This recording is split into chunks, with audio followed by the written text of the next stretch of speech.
छोटी बाजी ऐसा लगता है ना जानबूझ के इस तरह हरकतें करती है, मतलब वो चाहती कि लोग उसके ऊपर बातें करें, वरना वो चाहती तो एक अलग वीडियो भी बना सकती थी। मुझे तो बिल्कुल उनका ये तरीका अच्छा नहीं लगा। किसी को अच्छा लगा बुरा लगा मुझे नहीं पता, मुझे बिल्कुल अच्छा नहीं लगा और मैं उसके ऊपर बात करूँगी। अनीता और रमज़ान के लिए बोलना चाहूँगी कि उनकी बच्ची का सुनकर मुझे बहुत अफ़सोस हुआ, दिल से अफ़सोस हुआ। लेकिन वो माँ-बाप हैं, हम कितना भी उनको समझा लें, उनको सब्र नहीं आएगा। मतलब इतना तकलीफ़ करके एक औरत 9 महीना इंतज़ार करती है कि अब मेरे घर बच्चा आएगा, और उसके बाद वो बच्चा दुनिया में आ भी जाए, बीमार भी हो और चला भी जाए, तो माँ-बाप को सब्र आना बहुत मुश्किल है। बाप तो फिर भी सब्र कर ही लेता है, ज़ाहिर है सारा दिन बाहर घूमना-फिरना और चक्करों की उसमें वो काफ़ी टाइम उसके गुज़र जाते हैं, तो वो थोड़ा-सा हल्का हो ही जाता है। लेकिन माँ के दिल पर जो तकलीफ़ होती है ना, उसका मैं अंदाज़ा नहीं लगा सकती हूँ। मतलब हम कितना भी समझाएँ ना, मुश्किल है कि उनको सब्र आ जाए। फिर भी अल्लाह ताला से यही दुआ है कि अल्लाह ताला उन दोनों को सब्र दे। आमीन या रब्बल आलमीन। अस्सलामु अलैकुम रहमतुल्लाहि व बरकातुहू। My YouTube friends, welcome back to my channel. Hope कि आप लोग बिल्कुल ठीक-ठाक है और आप सबकी दुआ से अल्हम्दुलिल्लाह मैं भी ठीक हूँ। और अल्लाह पाक से यही दुआ है कि आप लोग हमेशा सही सलामत रहे, खुश रहे अपने अपने घरों में। आमीन सुम्मा आमीन। नमाज़ पढ़ा कीजिएगा, नमाज हम पर फ़र्ज़ है। अगर अभी तक आप लोगों ने मेरे चैनल को सब्सक्राइब नहीं किया है तो प्लीज़ जल्दी से लाइक, सब्सक्राइब, शेयर कर लीजिए और बेल आइकन को क्लिक करना बिल्कुल भी मत भूलिएगा। बेल आइकन क्लिक करने से ये होगा, जब भी मैं कोई वीडियो अपलोड करूँगी सबसे पहले नोटिफिकेशन आप लोगों को मिलेगा। आप लोग का लाइक, सब्सक्राइब, शेयर, कमेंट हमारे लिए हौसला अफजाई होता है। चलिए स्टार्ट करते हैं आज का रिएक्शन स्टार्ट करने से पहले अपनी उन प्यारी बहनों का शुक्रिया अदा करना चाहूँगी, थैंक्स बोलना चाहूँगी, जिन्होंने इंस्टाग्राम में मुझे इतना सारे मैसेजेस किए कि आप वीडियो क्यों नहीं डाल रही है, क्या हुआ, आपकी तबीयत कैसी है, आप कैसी है। आप सबका दिल से बहुत बहुत शुक्रिया। अल्लाह ताला आप लोगों को बहुत खुश रखे। आमीन या रब्बल आलमीन। एक्चुअली लास्ट 1 मंथ से मेरी तबीयत कुछ ज़्यादा ही ख़राब है। हेल्थ इश्यूज़ तो मुझे कई साल से है, लेकिन इस टाइम पर कुछ ज़्यादा ही तबीयत डाउन हो गया था, तो इस वजह से मैं नहीं कर पाई कुछ भी। ऑन ऑफ मैंने वीडियोस डाले हैं, लेकिन लास्ट 1 वीक्स या 15 डेज से बिल्कुल मेरे से रिएक्शन वीडियोस नहीं बन रहा था। वैसे भी काफ़ी टाइम से मैं इन लोगों को इग्नोर कर रही थी। मेरा दिल ही नहीं हो रहा था कि यासीन ख़ानदान या अकबर ख़ानदान पर मैं रिएक्शन दूँ। मतलब क्या रिएक्शन दूँ, वही बात, वही पुरानी कहानी, वही एक को अच्छा बताना दूसरी को बुरा बताना। तो मेरा मतलब दिल था कि मैं इन पर और बात ही नहीं करूं। लेकिन क्या है ना, जो मेरे व्यूअर्स से, जो मेरे सब्सक्राइबर्स से, जो थोड़े बहुत हैं, जो मुझे प्यार करते, पसंद करते, उनका कहना है कि आप क्यों छोड़ रही हैं इन पर रिएक्शन देना। बाकी सब रिएक्शन दे रहे हैं, सब पैसे कमा रहे हैं, आप तो पैसे भी उस तरह नहीं कमा रही हो ना, तो आप झूठ बोलती हो। तो कम से कम आप फेयर रिएक्शन देती हो तो अपना रिएक्शन कंटिन्यू करें। तो उन बहनों का ये कहना है कि हमें अच्छा लगता है आपका रिएक्शन, आप जिस तरह से रिएक्शन देती है, आप जिस तरह से बातें करती है, मतलब कोई बटरिंग नहीं होता है, कोई मस्का पॉलिश नहीं होता है, बिल्कुल स्ट्रेट फॉरवर्ड आप बातें करती है, हमें अच्छा लगता है। आप सब पर रिएक्शन दे, आप इंडिया वाले जो ब्लॉगर्स हैं उन पर भी रिएक्शन दे, पाकिस्तान वालों पर भी दे, सब पर दे, आप ना छोड़ें। तो मेरी प्यारी प्यारी बहनों, रिएक्शन तो मैं नहीं छोड़ूंगी, देती रहूंगी। जब जब मुझे लगेगा कोई ख़ास बात है तो करूंगी, और आप लोग को अगर पसंद है तो ठीक है, मैं इन पर भी रिएक्शन देती रहूंगी। वरना मैंने सोचा था कि रिएक्शन तो मैं कंटिन्यू करूंगी, लेकिन इन लोगों पर और मैं रिएक्शन नहीं दूंगी। लेकिन अगर मेरे ऑडियंस चाहते हैं कि मैं इनके ऊपर बात करूं, मेरा रिएक्शन उनको अच्छा लगता है, बहुत बड़े पैमाने में लोग मुझे देखते नहीं हैं, थोड़े थोड़े लोग देखते हैं, फिर भी अगर उनको अच्छा लगता है तो मैं कोशिश करूंगी बात करने की, अपने लिमिट में रह के, अपने दायरे में रह के। मैं अपना मुंह नहीं गंदा करूंगी, मैं किसी के कैरेक्टर असैसिन नहीं करूंगी। मैं बिल्कुल ये चीज़ें डे 1 से नहीं करती हूँ और अभी भी मैं नहीं करूंगी।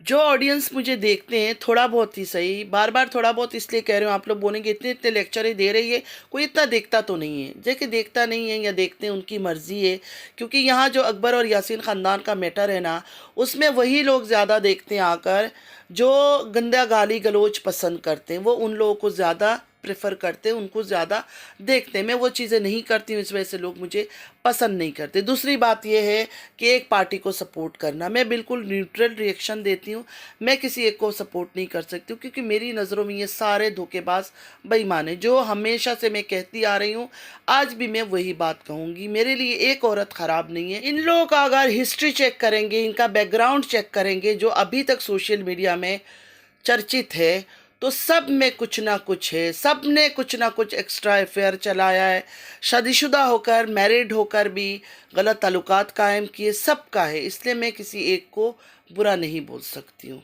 अच्छा, यहाँ और एक बात मैं करना चाहती हूँ, कुछ लोग इस बात को बहुत हवा दे रहे हैं छोटी बाजी को और जगत दीदी को मिलाकर। जगत दीदी कौन है? हमारे इंडिया के, आप लोग को पता होगा, तिवारी जी, उनके बारे में मैं बात कर रही हूँ। मैंने उन पर भी रिएक्शन वीडियोस बनाया हुआ है, उनके बारे में मैं बात कर रही हूँ। देखिए, जितना हम लोगों को देखते जाते हैं ना, धीरे धीरे धीरे धीरे उनकी असलियत खुलती जाती है। जैसे पहले मैं बड़ी बाजी को सपोर्ट करती थी, फिर मैंने छोड़ दिया। छोटी बाजी को तो मैंने कभी सपोर्ट किया ही नहीं है। छोटी बाजी पर तो डे वन से मैं रिएक्शन दे ही रही हूँ, मतलब अपने लिमिट में रह के दे रही हूँ। छोटी बाजी को भी मैंने कोई गंदी गाली गलौज कभी नहीं किया। जो चीज़ मुझे गलत लगा उस पर मैंने गलत बोला, बाकी मैंने कभी बुरा नहीं किया। जो चीज़ सही लगा उस पर सही भी मैंने बोला, क्यों मैं सही ना बोलूं। बड़ी बाजी सच्ची लगती थी, बड़ी बाजी का मैंने कुछ टाइम साथ दिया। जब मुझे लगा कि नहीं ये झूठी है, मैंने उनका भी छोड़ दिया। मैंने कहा नहीं वो झूठी है, और आज तक मैं बोलती हूँ कि दोनों बहनें झूठी है। एक झूठी नहीं है, दोनों के दोनों झूठी है। ये वाली छोटी है तो ये उटपटंग हरकतें करती है, पकड़ी जाती है। वो बड़ी है, बहुत ज़्यादा समझदार है, बहुत ज़्यादा चालाक है, उसको हम पकड़ नहीं सकते। कुछ लोग हैं जगत दीदी, जगत भैया और इनकी कहानी को मिला रहे हैं छोटी बाजी और बड़ी बाजी का। पहली बात तो है, छोटी बाजी बड़ी बाजी ने मिलकर ये ड्रामा किया है। सबको पता है कि इनके बीच कोई लड़ाई झगड़ा कुछ भी नहीं है। रही जगत दीदी और जगत भैया का, तो ये जो लोग कह रहे हैं ना कि उसने ये किया, उसने ये किया, छोटी बाजी ने क्यों नहीं किया, छोटी बाजी ने इसलिए नहीं किया क्योंकि वो लोग मिले हुए थे, और जगत दीदी ने भी कुछ नहीं किया। सिर्फ वो आके यहाँ बता रही थी, कोई लीगल एक्शन वेक्शन उसने नहीं लिया है, सिर्फ एक झूठ बोल रही थी वो। अभी कुछ बहनें जो है ना इस बात पर एतराज़ करती है, पहले तो आपने इसको अच्छा बोला, अब बुरा बोल रही है। देखिए, हमारी इनसे रिश्तेदारी तो नहीं है ना। डे बाय डे जितना ये लोग ब्लॉग बनाते हैं, जो चीज़ें सामने खुल कर आती है, उसी के हिसाब से हम बात करते हैं। हमारी किसी से रिश्तेदारी थोड़ी, हम किसी के घर पे थोड़ी रहते हैं। आज अगर जगत दीदी अच्छी नज़र आई, इसलिए अच्छी नज़र आई कि सब मिलकर उसको बुरा कह रहे थे, आदमी को क्लीन चिट दे रहे थे। लेकिन अब नज़र आ रहा है कि वो खुद भी सही नहीं है। मतलब जिसके साथ जगत भैया भी सही नहीं है, वो खुद भी सही नहीं है, दोनों एक किस्म के हैं। और इन दोनों को कंपेयर करना, मतलब जगत दीदी जगत भैया और बड़ी बाजी छोटी बाजी को कंपेयर करना तो बिल्कुल गलत है। छोटी बाजी बड़ी बाजी दो बहनें हैं। छोटी बाजी बड़ी बाजी के घर रुकी हुई थी, उन्होंने उसके घर में जाकर तमाशा किया। बड़ी बाजी को अक्सर चीज़ें पता था, माँ ने कभी बताया, कभी बेटी ने बताया, बड़ी बाजी का कहना है, फिर भी वो खामोश थी। और यहाँ क्या है, दो यूट्यूबर से, दो ब्लॉगर से सोशल मीडिया के थ्रू मिले हैं, उसके बाद उसने उसको भाई बुला दिया, उसने उसको बहन बुला लिया, और फिर ये रिलेशनशिप में आ गए। तो दोनों कहानी बिल्कुल डिफरेंट है। मेरी एक बहुत प्यारी सब्सक्राइबर है जो मुझे बहुत प्यार करती है, मैसेजेस वगैरह करती है, बेचारी खुद भी बहुत मुश्किल में फंसी हुई है, लेकिन कोई टाइम ऐसा नहीं गुजरता है कि मेरे बारे में वो खैर खबर ना लेती हो, मेरी पता ना करती हो मैं ठीक हूँ नहीं हूँ। उनका कहना है कि ये बात भी आप ज़रूर करें, ज़रूर अपनी वीडियो में करें कि एक पाकिस्तान वाली रिएक्शनिस्ट है, कभी भी बात करती है, मतलब बड़ी बाजी को सपोर्ट उसने करना होता है तो फ़ौरन वो मुद्दा ले आती है कि छोटी बाजी ने लीगल केस नहीं किया, ये नहीं किया, वो नहीं किया, और जो जगत दीदी है उसने कर लिया। जगत दीदी के साथ छोटी बाजी बड़ी बाजी को मिलाना क्यों, उनकी स्टोरी को क्यों मिलाना? आपको नहीं नजर आ रहा है कि वो जो है रिश्तेदार है, एक खून है, दो बहनें हैं सगी, एक ही माँ बाप से पैदा हुई है। और यहाँ जो है, जो जगत भैया और जगत दीदी है, सोशल मीडिया के थ्रू मिले हैं वो लोग, उनका कोई आपस में ब्लड रिलेशन नहीं है, खून का रिश्ता नहीं है, कोई रिश्तेदार नहीं है, रिलेटिव्स नहीं है वो लोग। तो इनकी कहानी के साथ, मतलब बड़ी बाजी छोटी बाजी के साथ जगत दीदी और जगत भैया का तो कंपेयर करना बनता ही नहीं। इनका तो किसी एंगल से भी कंपैरिजन नहीं हो सकता है। ये लोग रिश्तेदार थे, एक ही घर के खून है, एक ही माँ बाप से पैदा की हुई औलाद है। वो चीज़ रो धोकर बड़ी बाजी लेकर आ गई, मेरा मियाँ चला गया था पाकिस्तान, और सारे सबूत लेकर आ गया। मतलब वो इतना छोटा नन्ना काका था कि गया, उस औरत के साथ गंदा काम किया, उसके बाद सारे सबूत घर लेकर आया कि मेरी बीवी मेरी लगेज को खोले, मेरी सूटकेस को खोले, और होटल का कार्ड भी देके, पासपोर्ट भी देके, हर चीज़ देके। अच्छा, मैं भूल गई, टिकट टिकट्स भी उसने देख लिया। मतलब एक आदमी चोरी करने के लिए आता है और सारा चीज़ें सबूत अपनी बीवी के लिए लेकर जाता है कि मेरी बीवी देख लेगी। ये बात तो मुझे तो यकीन नहीं है, और जिसको यकीन है वो बेहतर जानता है, और बाकी अल्लाह बेहतर जानता है। मैं इसमें ज़्यादा कुछ बोलना नहीं चाहती हूँ, लेकिन मैं बोल रही हूँ, लोग जो सपोर्ट करने आते हैं ना, बिल्कुल आँख कान बंद कर लेते हैं। बस अपने पैसे कमाने के चक्कर में, अपना सुध बुध खो लेते हैं कि बस बोलते जाओ बोलते जाओ बोलते जाओ। लॉजिक वाली बात तो करो। आप लोग इतने समझदार हो, इतने मैच्योर हो, इन चीज़ों को भी तो सोचो। वो कोई दूध पीता बच्चा नहीं है। वो एक औरत के साथ आकर गंदा काम करता है, सोता है, और उसके बाद वो सारे सबूत घर लेके चला जाएगा।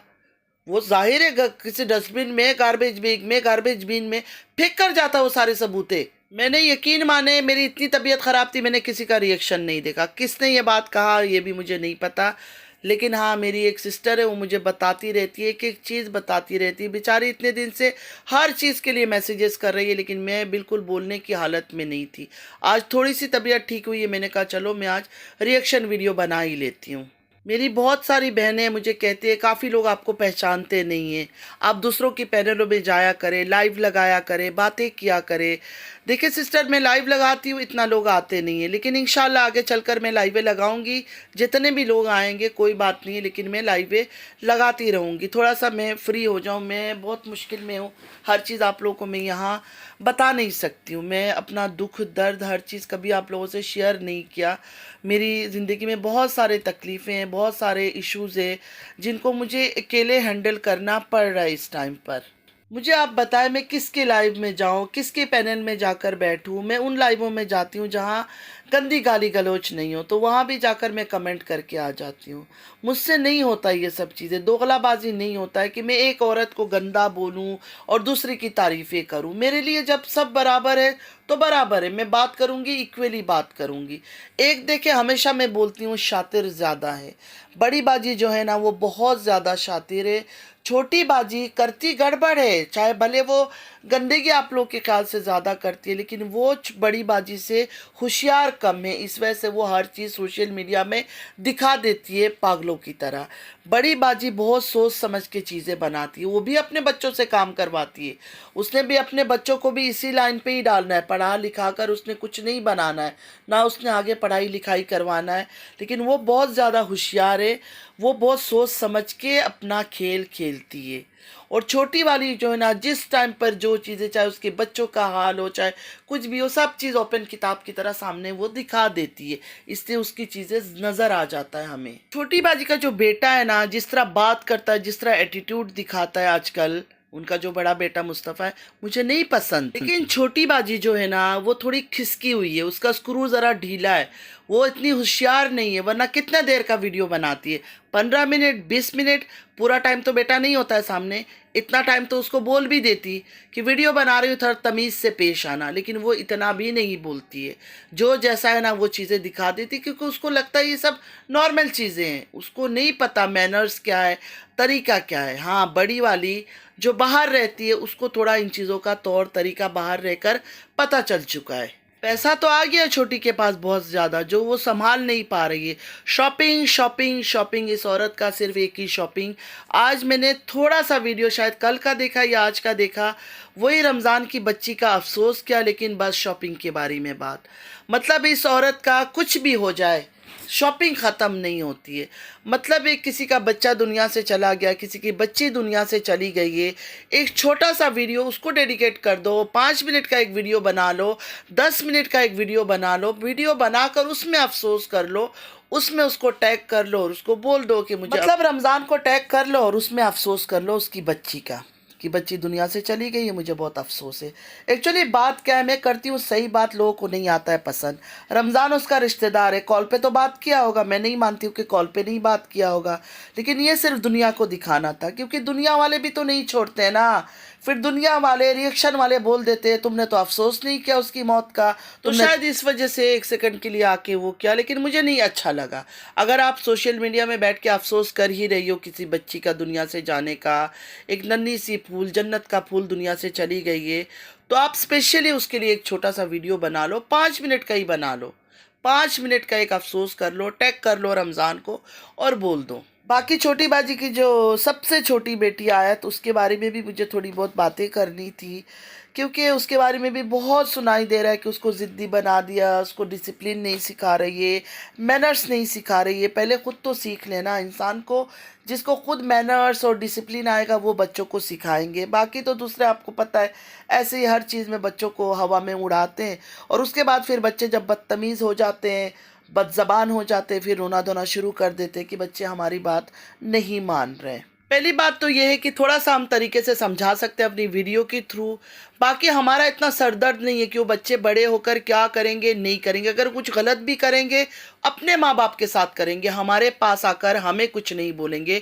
तो इतना टॉन्ट ताना इन चीज़ों को लेकर मारने का मैं सोचती हूँ बिल्कुल फजूल बात है। हमारा काम है अच्छे नियत से दो बातें समझाना। अगर वो औरत समझ जाए, अपने बच्चों को समझा ले, उसके लिए अच्छा है, और नहीं समझाए तो उसकी मर्जी है। हम क्यों इतना सरदर्द लें कि किसकी बच्ची ज़िद्दी बन रही है, किसका बच्चा कैसे बन रहा है। हाँ, हम एक दो बातें कर सकते हैं, लेकिन इतना ज़्यादा सरदर्द मैं तो बिल्कुल नहीं ले सकती, क्योंकि मेरे अपने घर में बच्चे, अपने परेशानियाँ हैं।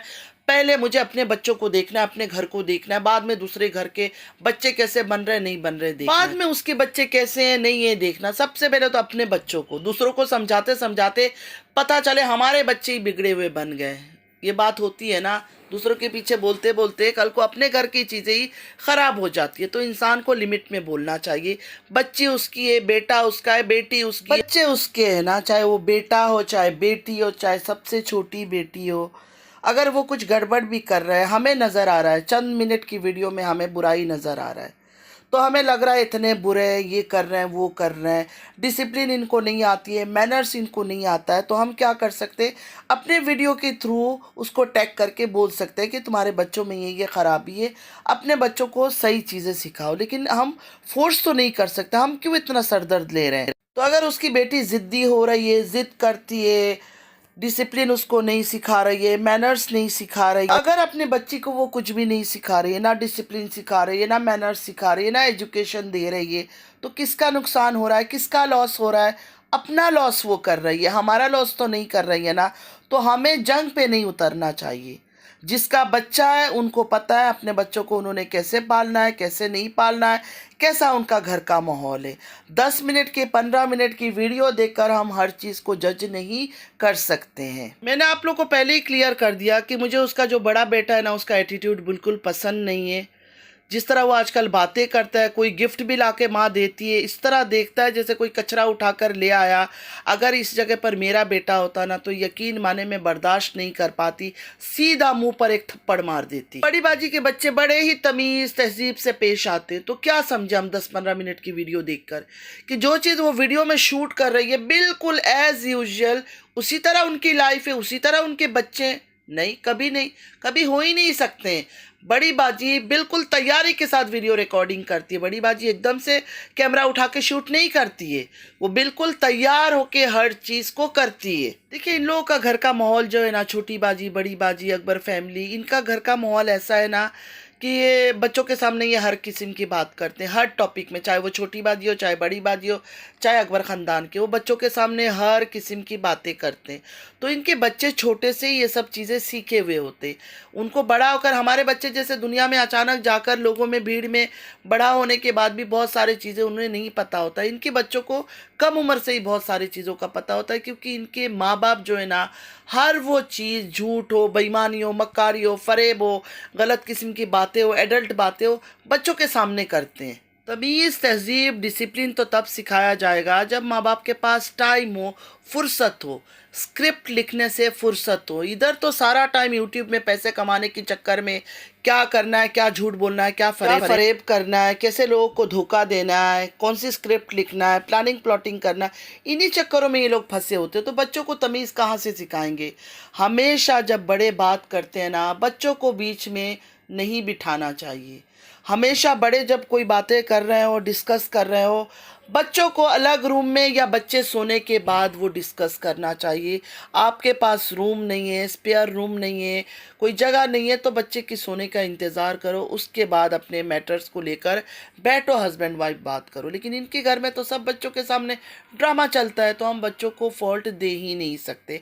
बच्चे मासूम होते हैं, चाहे छोटी बाजी के हो, चाहे बड़ी बाजी के हो, चाहे वो मुस्तफ़ा हो, चाहे वो आया। बातें मैंने इसलिए किया क्योंकि एक सिस्टर का मुझे मैसेज आया था कि इसकी छोटी बेटी मुझे बिल्कुल पसंद नहीं है, बुरी है। तो सिस्टर, बच्ची का कोई कसूर नहीं है। जब माँ बाप के पास पैसा इतना एक्सेस हो जाता है ना, और वो बच्चों की हर जिद पूरी करते हैं, कि वो इसलिए बच्चे ज़िद्दी हो जाता है, ये दे दो लेकर, वो दे दो लेकर, वो दे दो लेकर। मैं एक छोटी सी कहानी सुनाती हूँ अपनी बहन का। मार्केट में गई हुई थी, लेके दे सकती थी बच्ची को खिलौना, बच्ची ने बोला ये चाहिए, उसने दिया नहीं, वो रोती रही। मैंने बोला मैं लेके दे देती हूँ, आप यकीन करें, मेरी दूसरी बहन ने बोला मैं लेके दे देती हूँ, मेरी बहन ने बोला नहीं, इसको नहीं लेकर देना, क्योंकि ये ज़िद कर रही है, जो चीज़ पर ये ज़िद कर रही है मैं इसको कभी नहीं लेकर दूंगी। हाँ, बेशक मैं दूसरे दिन लाकर इसको दे दूंगी, लेकिन इस टाइम पे ये ज़िद कर रही है, मैं इसको ये चीज़ अभी ख़रीद कर नहीं दूंगी। तो ये बात सबके लिए कहूँगी जिनके भी छोटे बच्चे हैं, जब जब बच्चा चीज़ें मांगे ना, उसी वक्त उसको ख़रीद कर नहीं दो, ज़िद नहीं पूरी करो उसको। बेशक उसको बाद में लेकर वही चीज़ गिफ्ट कर दो, लेकिन ज़िद नहीं पूरी करो। एक बार उसको ज़िद की आदत लग गई ना, फिर बहुत मुश्किल होती है वो चीज़ छुड़ाना। तो बस आज के लिए इतना ही। उम्मीद है आज का वीडियो आप लोग को अच्छा लगा होगा। अगर अच्छा लगा है तो लाइक, सब्सक्राइब, शेयर ज़रूर कीजिएगा। नमाज़ पढ़ा कीजिएगा, नमाज हम पर फ़र्ज़ है। चलती हुई दुआ में याद रखिएगा। ज़िंदगी रही फिर मुलाकात होगी। अल्लाह हाफिज़।